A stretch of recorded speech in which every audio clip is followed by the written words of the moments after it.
స్తోత్రం. ఈరోజు వాక్య ధ్యానాంశం యెహోషువ గ్రంథం 10వ అధ్యాయం 12వ వచనము.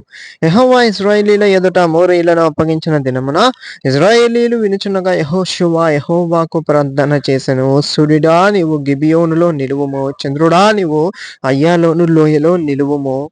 జనులు తమ శత్రువుల మీద పగ తీర్చుకొను వరకు సూర్యుడు నిలిచెను, చంద్రుడు ఆగెను.